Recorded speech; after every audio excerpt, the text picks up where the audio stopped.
Welcome guys to another lecture. और इस lecture में हम बात करेंगे कि how to write a killing headline. Headline जी बहुत ज़्यादा इम्पोर्टेंट है। हेडिंग सबसे ज़्यादा इम्पोर्टेंट है। ये तो आप जहन में बिठा लेना कि हेडिंग से इम्पोर्टेंट तो कुछ होता ही नहीं है। ठीक है, तो हेडिंग कैसे बनानी है ये भी एक आर्ट है, एक पूरी साइंस है। और इस पे मैंने एक नहीं बल्कि 2 लेक्चर रखे हैं आपके लिए कि आप अपने हेडिंग बनानी कैसे है, उसको एनालाइज कैसे करना है, उसका स्कोर भी फाइंड आउट करना है और उसको चेक करना है अब टूल्स में डाल के कि आपकी हेडिंग क्या कैसी है और उसमें क्या क्या हम बेहतरी अभी भी कर सकते हैं। तो आए जी, सबसे पहले तो मैं आपको बताऊं कि heading why headline is so important. अब ये देखें आप स्क्रीनशॉट में, ये मैंने मीडियम से ये देखें ना तस्वीर में, ये मैं मीडियम की एक साइट है। अब ये देखें ना, अब इसमें अब ये देखें मैं इस पे गया हूं, मैं एक रीडर हूं या मैं ऐसे इंटरनेट पे जा रहा था और मैंने देखा, मैंने कहा अब ये देखें ना, मुझे इस कंटेंट का पता ही नहीं कि इस बंदे ने इंट्रोडक्शन कैसा लिखा, बॉडी कैसे लिखी, सब हेड्स कैसे लिखे। ठीक है, मुझे कुछ भी नहीं पता, मुझे सिर्फ इतना पता है कि इसकी हेडिंग बड़ी अच्छी है, हेडिंग इसकी कैची है, हेडिंग इसकी इंगेजिंग है। Joys of old fashion low tech hardware के जी एक बंदा, अच्छा देखे ना, अब ये अब हो सकता है गूगल ने एल्गोरिदम लगाया हो, कोई बंदा हार्डवेयर या इस चीज़ों पे जो है वो, या ये क्लॉक है आई थिंक, इस पे ये उसने जो है वो कोई बात की है, तो हो सकता है कोई गूगल को लगा हो कि ये बंदा जो है इससे रेलिवेंट बहुत चीज़ें सर्च कर रहा है, तो उसने उसको ये चीज़ दिखाई कि ये देखे ना, ये आर्टिकल आपके लिए बड़ा रेलिवेंट है। और सबसे पहले गूगल ने आपका एल्गोरिदम लगा के सबसे पहले अपना जो है वो उसको देखा कि हेडिंग बड़ी अच्छी है।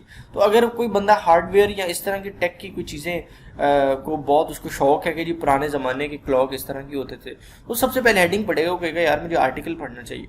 तो सबसे जो पहला कन्वर्जन रेट होता है ना आपका, आपके साइट पे आने के लिए, आपकी ब्लॉग पढ़ने के लिए, आपकी जो कंटेंट आपने लिखा उसको रीड आउट करने के लिए, सबसे जो पहला स्टेप है वो है आपका हेडिंग।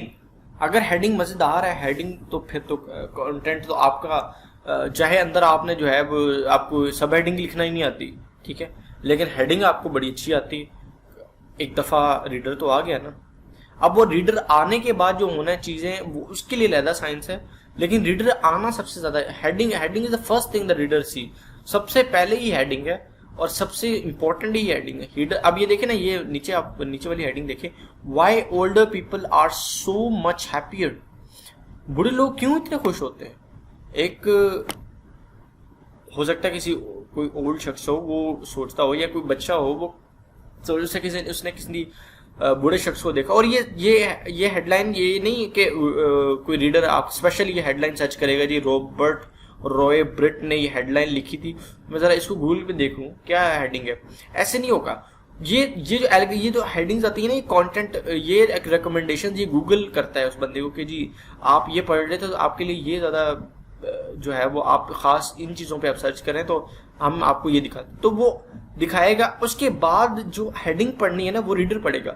अगर उसको हेडिंग अच्छी लगती है ना आपकी कि why older people are so much happy, एक क्वेश्चन है उसके अंदर, एक बात है कि यार क्यों खुश होते हैं बूढ़े लोग, why older people are so happy, उसकी क्यूरोसिटी पैदा हुई, उसने फिर कहा कि चलो क्लिक मारते हैं। और कुछ नहीं, वो आपका इंट्रो और उसका स्ट्रक्चर तो पढ़ ही लेगा ना कि यार बात क्या हुई है, ठीक है। और पूरा वर्ड टू वर्ड कोई नहीं पढ़ता अनलेस के कोई रिसर्चर हो, तो वो कोई किसी को शौक नहीं होता पूरा पढ़ने का, लेकिन इंटरेस्टिंग हो तो लोग पढ़ते भी हैं। What are the things you should know before writing in headline? Headline लिखने से पहले आपको मेन टॉपिक आइडिया तो पता हो कि मैंने लिखना किस चीज़ पे है। अगर मैंने एजिंग पे लिखना है तो एजिंग पे लिखूंगा, अगर मैंने एस्ट्रोनॉमी पे लिखना है एस्ट्रोनॉमी पे, ठीक है। और सब हेडिंग पे पता हो जी, एस्ट्रोनॉमी में मैंने लिखना है कि मिशन टू मून पे लिखना है, तो मिशन टू मून पे लिखेंगे ना, तो है टॉपिक तो फर्स्ट पैराग्राफ भी पता होना चाहिए। अगर वो आपका जो आर्टिकल है वो किक स्टार्ट करने वाला है, तो जैसे ही अब जैसे कि एक क्वेश्चन आ जाता है कि जी prove that why, here is a proof that earth is flat, earth is not flat, ठीक है, अर्थ फ्लैट नहीं है, ये आपकी हेडलाइन थी।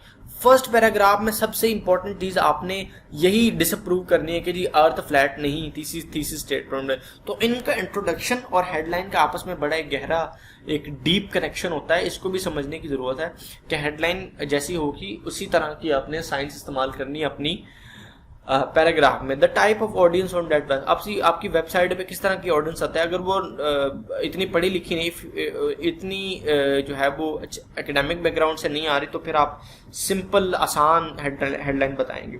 अगर वो बड़ी पढ़ी लिखी है, तो जो पढ़े लिखे लोग होते हैं ना, वो हमेशा याद रखिएगा कि वो इतनी कैची चीज़ों पे नहीं जाते, वो स्टैट्स पे जाते हैं कि स्टैट्स का यूज़ किया, क्या आपने लॉजिक के यूज़ किया, रीज़न के यूज़ किए, एग्जाम्पल के दिए, कोड कहाँ से की, बात आपको कैसे पता, वो इन चीज़ों पे जाते हैं। तो ऑडियंस पता होना भी ये लाजमी पता किया कि it is very important for you guys to know that what kind of audience comes on your website. If you don't know what kind of audience comes on your website or your client website, then please make sure to ask your client about it और make sure to do proper research about your type of audience. जिस तरह की audience होगी उस तरह का आपने style use करना है, ठीक है।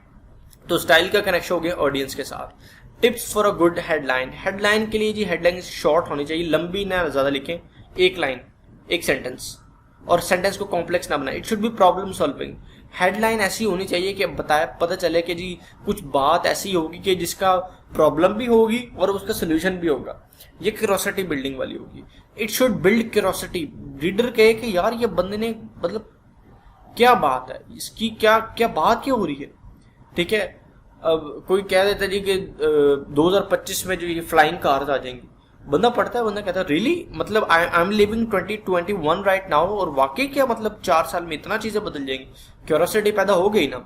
तो this is what the reader, हमें तो यही चाहिए, रीडर को यही चाहिए कि क्यूरियोसिटी पैदा हो गई, उसने क्लिक मारने ही मारने, हेडलाइन आपकी सक्सेसफुल है। It should be in vibrant language. Language ना बहुत बोरिंग नहीं आपने यूज करनी, लैंग्वेज आपकी बड़ी ही स्पेसिफिक और आपने बड़ी अच्छी यूज करनी है। लैंग्वेज का भी बड़ा देखें, अल्फाज वर्ड्स बदलते हैं इमोशंस को। यूज सरप्राइजिंग वर्ड्स, ऐसे वर्ड यूज करें जो कि आउट ऑफ नो वेयर आप कुछ ऐसे वर्ड यूज करते हैं, और इसके लिए आपकी वोकैबुलरी और ये सारी चीजें, आपकी लैंग्वेज रिलेटेड स्किल आपके बहुत मैटर करते हैं यूज सरप्राइजिंग लैंग्वेज के लिए। तो वो भी आपको साथ साथ डेवलप करने चाहिए। और अगर आपको नहीं भी करे कोई बात नहीं, आप लिखते लिखते आप ऐसी चीजें सीखेंगे, आप खुद हैरान हो जाएंगे कि मैं मतलब वाकई ये मेरे आइडियाज है। Use active voice. अभी देखिए एक्टिव वॉइस देखें क्या होती है। Company slashes 15% of the work force. अगर आप इसका मीनिंग जरा समझें, company slashes 15% of the work force का 15% जो है ना वो कंपनी ने स्लैश कर लिया। इसमें अगर आप इसको गौर करें ना, तो इसमें वर्क फोर्स का जो इसका राइट्स हैं, कुछ उसके हकूक ले लिए गए हैं, इसके राइट्स ले लिए कंपनी की जाए। अब ये पैसिव वॉइस में लिखे तो ये बहुत बोरिंग हो जाता है और हमें क्योंकि पैसिव वॉइस थोड़ी सी कंफ्यूजिंग भी होती है और मीनिंग भी थोड़ा सा बदल जाता है। 15% of the company is slashed by the work force. इसका मीनिंग ही बदल गया बात का। तो आपने स्ट्रेट फॉरवर्ड लिखना है। पैसिव वॉइस में तो बिल्कुल भी नहीं जाना। Passive voice is a big no for you all of you guys. Alliteration कहते हैं repetition of similar sounding words. एक जैसे जो साउंड करते हैं ना वर्ड्स, जैसे कि how to be a better writer, B. तो इस तरह के वर्ड ना बड़े सुनने में और पढ़ने में, रीडिंग में बड़े अच्छे लगते हैं। तो और इस तरह के वर्ड कैची भी होते हैं। और इस तरह के वर्ड जो है ना, ये जरूरी नहीं है कि आप अब पूरा जो है वो सोच में बैठ जाए कि जी मैं तो अब लिटरेशन होएगी तो मैं हेडिंग लिखूंगा, वरना तो मैं हेडिंग नहीं लिखूंगा। ये it's more of a coincidence, या फिर it is more of a with the passage of time you find out those words के जी हाउ टू बी, तो बी और बी आप मिलाते जाएं, ठीक है। और अगर डब्ल्यू मिलता है तो डब्ल्यू मिलाते जाएं, इस तरह कुछ करके।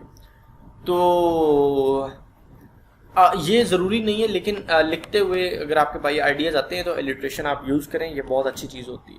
Tips after writing a headline लिखने के बाद जो है ना, उसके बाद भी आपने ऐसे अपने फारिग नहीं बैठ जाना, आपने रिलैक्स नहीं हो जाना। हेडलाइन, एक बंदा आपकी साइट पे आ गया है, वो आपकी हेडलाइन पढ़ चुका है, वो आपके उसको लगा कि यार ये रीडर कुछ, ये राइटर जो है ना उसने कोई बड़े पते की बात की, ठीक है। His headline is something very interesting for me to know, very important for me to know, ठीक है।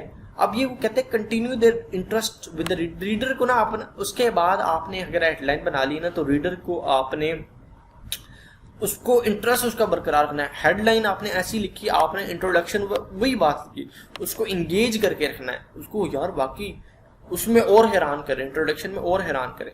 रिस्पेक्ट द रीडर, रीडर को डिसरिस्पेक्ट तो आप, ये तो बिग नो है ना, रीडर को आपने डिसरिस्पेक्ट नहीं कर सकते। अगर आप डिसरिस्पेक्ट करेंगे, if you disrespect your reader, then the reader would not come on your site again, वो कभी भी नहीं आएगा। रीडर को तो आपने रिस्पेक्ट ही देनी होती है, ये तो रूल है आपका। Do not disappoint the reader. आपने अगर हेडलाइन में ये लिखा है ना कि अर्थ इज नॉट फ्लैट, तो उसमें आपने उसको नीचे ये नहीं कह देना कि sorry it was a mistake. Always prove और try your level best to prove that the reader, that your article, the headline जो आपने बात की, जो आपने इतना बड़ा अपनी बात की ना थीसिस स्टेटमेंट में, वो आपकी करेक्ट थी, ये आपने लाजमी उसको प्रूव करना है, ठीक है। ये आपकी जिम्मेदारी, दैट इज योर रिस्पॉन्सिबिलिटी।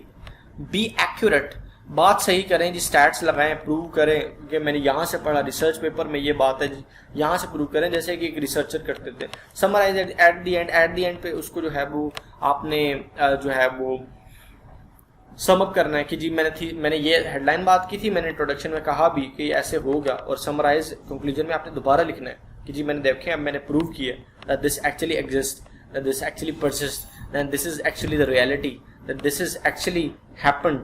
और समराइज जरूर करें। समराइज के अंदर भी थोड़ी सी क्यूरियोसिटी भी डाल दे ताकि आपका रीडर जो है वो कमेंट करने में मजबूर हो जाए।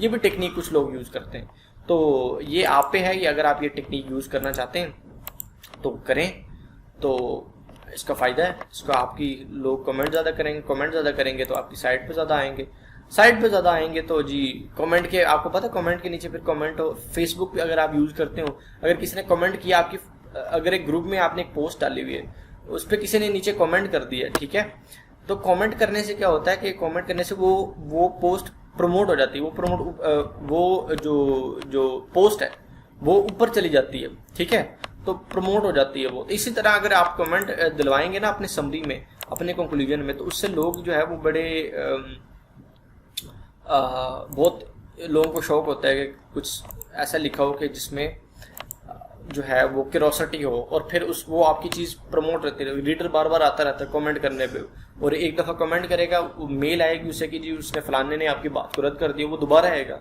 This is how people you know communicate और argue on the, people love to argue on that. लोगों को बड़ा पसंद है इंटरनेट पे एक दूसरे को ना गलत प्रूव करना। तो अगर लोग ऐसे करेंगे तो आपकी साइड पे, और अगर आपकी साइड पे लोग ऐसे दो लोग जो है वो आपस में कह रहे हैं कि नहीं तुम गलत हो, नहीं तुम गलत हो, और वो अपनी लॉजिक दे रहा है, वो अपनी लॉजिक दे रहा है, तो आपकी साइड पे जो है वो बार बार आ रहे हैं, आपकी साइड रैंक हो रही है, आपकी साइड पे मोनेटाइजेशन हो रही है, ठीक है आपकी। तो this is so great for you guys, तो आप ये करें। तो ये था हेडिंग का पहला लेक्चर। अगले लेक्चर में हम आपको हेडिंग बना के दिखाएंगे, उसको एसईओ स्कोर इम्प्रूव करके दिखाएंगे, और हेडलाइन के बारे में मज़ीद बातें करेंगे प्रैक्टिकली, जिस तरह हेडलाइन बनाई जाती है प्रैक्टिकली। ये तो एक थियोरेटिकल बात थी, अब हम करके दिखाएंगे इसको नेक्स्ट लेक्चर में। So see you guys in the next lecture.